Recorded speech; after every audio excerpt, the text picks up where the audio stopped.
এই মাহফিলগুলো ছিল না। এই মাহফিলগুলো মাঝে অনেক প্রতিকূলতার মধ্য দিয়ে মাহফিলগুলোকে পরিচালনা করতে হয়েছে। মাহফিলগুলোকে জেলখানায় রাখছিল। কিসে রেখেছিল বলেন তো? জেলখানায়। বক্তাও ছিল জেলখানা। আল্লামা সাইদি ছিলেন না, ওনাকেও জেলখানায় রেখেছিল। শেষ পর্যন্ত হত্যা করা হলো। এই তাফসীর মাহফিলের এই চিত্রগুলো দেখলে তার কথাটা মনে হয়ে যায়, তার নামটা না নিলে কৃপণতাও হয়ে যায়। আমরা তার জন্য দোয়া করি, আল্লাহ তুমি তার কবরটাকে জান্নাতের নূর দিয়ে মুনাফফার করে দাও।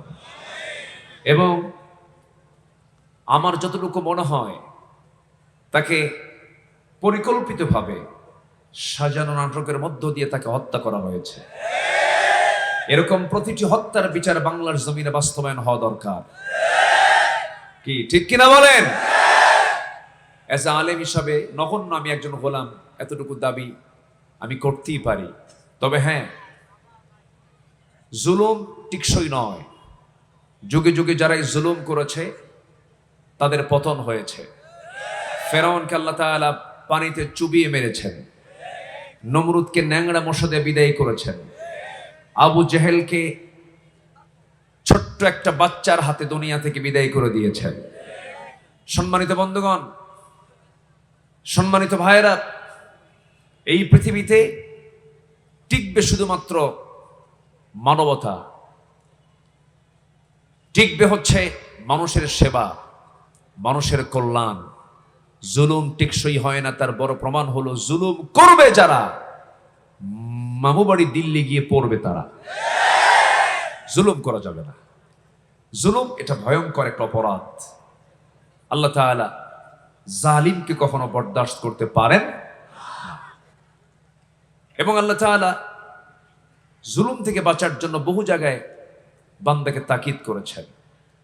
আল্লাহ রাব্বুল আলামিন এক জায়গায় বলছেন, ওয়াল্লাযীনা আমানু ওয়া লাম ইয়ালবিসু ঈমানাহুম বিযুলমিন উলাইকা লাহুমুল আমনু ওয়া হুম মুহতাদুন। জোরে বলুন আল্লাহু আকবার। ঈমান যারা আনবি এবং জীবনকে যারা জুলুম দিয়ে আবৃত করবে না, জীবনকে যারা জুলুম দিয়ে সাজাবে না, আল্লাহ বলছেন এই সমস্ত বান্দার জন্য আমি আল্লাহ হেদায়েত রেখে দিয়েছি, পথ খোলা রেখে দিয়েছি। আর জুলুম করবে যে তার পতন হয়ে যাবে, এই নিশ্চয়তা, এই নিশ্চিত তথ্য দিয়েছেন যিনি, তিনি আমার। চিল্লায় বলুন কে? জুলুম টিকবে না। হাবিল বেঁচে গেছেন, কাবিল তো জুলুম করেছিল। কাবিল হাবিলকে হত্যা করেছিল, প্রথম মার্ডার, এই ফার্স্ট এই পৃথিবীতে মার্ডার করেছিল। কাবিল হাবিলকে মেরেছিল। সেই জুলুমের এই যে শুরুটা হলো, আজ পর্যন্ত যত হত্যা, প্রত্যেকটা হত্যার গুনার একটা অংশ কাবিলের আমলনামায় আছে না নাই? আছে। এই জন্য আমরা কোনো জুলুমের দিকে যাব না। আমরা রাজি আছি তো ইনশাআল্লাহ? আমরা কোরআনকে লালন করব, এক জায়গায় না সব জায়গায়। কোরআন নাজিল করেছেন কে? মরা মানুষের জন্য না জিন্দা মানুষের জন্য? বলেন বলেন বলেন। কোরআন নাজিল হয়েছে মুর্দার জন্য না জিন্দার জন্য? লিয়ুনযিরা মান কানা হাইয়া। আল্লাহ তাআলা জিন্দা লোকের জন্য কোরআনটা নাজিল করেছেন। কিন্তু দুঃখজনক হলো সত্য, কোরআনের তেলাওয়াত মাঝে মাঝে শোনা যায় মানুষ মরলে পড়ে, মরা লাশ পড়ে আছে, ছেলে অথবা মেয়ে অথবা আত্মীয় স্বজন লাশটা সামনে রেখে কোরআন পড়ছে। লাশ কি কোরআন শোনে? মৃত ব্যক্তি কি কোনো আওয়াজ শোনে? না। বরঞ্চ কোরআন নাজিল হয়েছে হলো জিন্দা লোকের জন্য। আমরা জিন্দা অবস্থায় কোরআন শুনবো, শোনাবো, পড়বো, পড়াবো। জোরে বলি ইনশাআল্লাহ। কোরআন বেশি বেশি শুনবো, গান শুনবো কম। গান শুনবেন, এটা আবার কেমন কথা? অশ্লীল কোনো গানের কাছে যাওয়া যাবে না। গান মানুষকে চরিত্রহীন বানায়, অশ্লীল গান মানুষকে নিফাকতার দিকে নিয়ে চলে যায়। সম্মানিত বন্ধুগণ, দুটা জিনিস একসঙ্গে চলে না। অন্ধকার এবং আলো একসাথে থাকেও না। আলো যখন চলে আসে, অন্ধকার কি হয়ে যায়? দূর হয়ে যায়। সম্মানিত ভাইয়েরা, সে আলো থেকে, সে কোরআন থেকে আমি কিছু কথা বলতে চাচ্ছি। আমি যেখান থেকে তেলাওয়াত দিয়ে শুরু করেছি, আল্লাহ রাব্বুল আলামিন বান্দার জন্য সবচাইতে বড় প্রাপ্তি হলো বান্দাকে জান্নাত দিবেন। জোরে বলি সুবহানাল্লাহ। এই বিশ্বাস সবার আছে তো নাকি?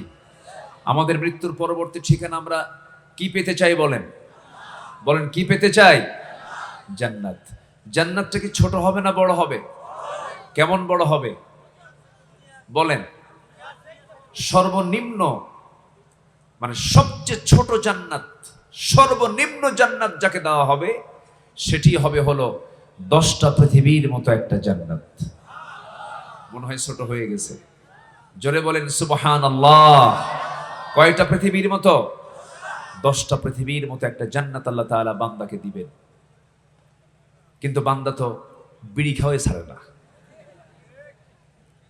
বান্দা এত বিড়ি খায়। আমি আজকে কুষ্টিয়া দিয়ে আসতেছিলাম। কুষ্টিয়াতে তামাকের আবাদ হয় না? প্রচুর আবাদ হয়।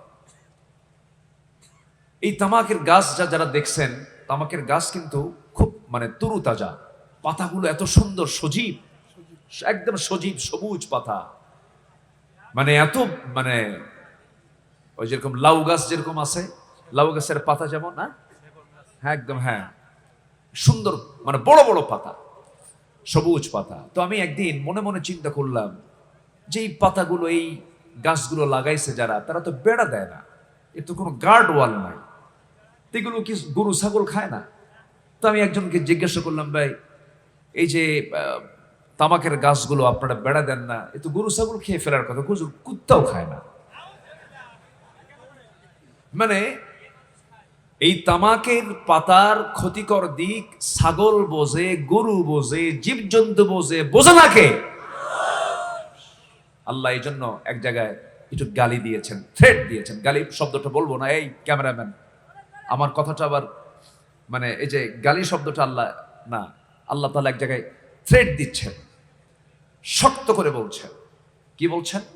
আল্লাহ রাব্বুল আলামিন বলেন, وَلَقَدْ ذَرَأْنَا لِجَهَنَّمَ كَثِيرًا مِنَ الْجِنِّ وَالْإِنسِ لَهُمْ قُلُوبٌ لَا يَفْقَهُونَ بِهَا وَلَهُمْ أَعْيُنٌ لَا يُبْصِرُونَ بِهَا وَلَهُمْ آذَانٌ لَا يَسْمَعُونَ بِهَا أولئك كالأنعام بل هم أضل أولئك هم الغافلون জোরে বলুন আল্লাহু আকবার।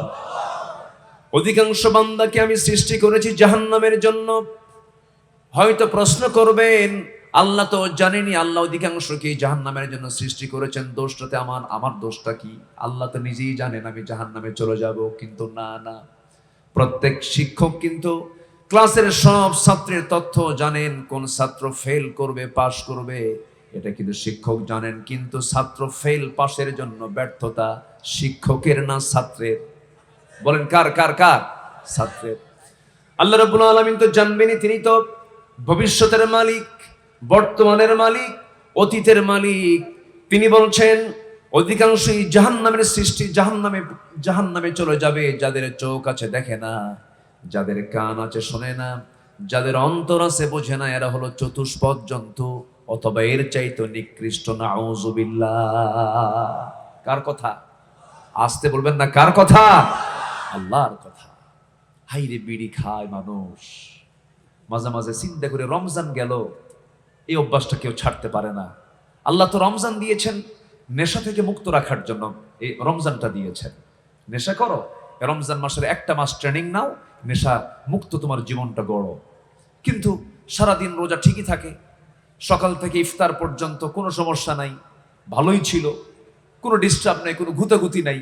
কিন্তু ইফতার করি, দোকানদারের সামনে গিয়ে বলে মাথা কাজ করছে না, দাও টান একটা দিয়েই মরি। এরকম আছে না নাই বলেন? সুখ টান, আমাকে উনি বলতেছেন সুখ টান, সুখ টান। কি দরকার? আমরা এই নেশার দিকে যাব না। জোরে বলি ইনশাআল্লাহ, জোরে বলি ইনশাআল্লাহ। আজকে এদেশের যুব সমাজকে নিয়ে আমার খুব আশঙ্কা হয়। একটা বিশাল সংখ্যক যুব সমাজ তারা অ্যাডিক্টেড, বিভিন্ন মাদকে তারা আসক্ত, এমনকি শিক্ষাঙ্গন পর্যন্ত এটা স্পর্শ করেছে। আমার ডান পাশে উনি সচেতন মানুষ, উনি এটাকে অবশ্যই ফিল করবেন এবং দায়িত্বশীল একজন মানুষ, তিনি এটাকে মাথায় নিয়ে জায়গা মতো বলবেন বলে আমি আশা করি ইনশাআল্লাহ। এই যুব সমাজকে ধ্বংস করার জন্য প্রতিবেশী ধরুন মায়ানমার থেকে ইয়াবা এবং আমাদের প্রতিবেশী রাষ্ট্র থেকে বিভিন্ন ধরনের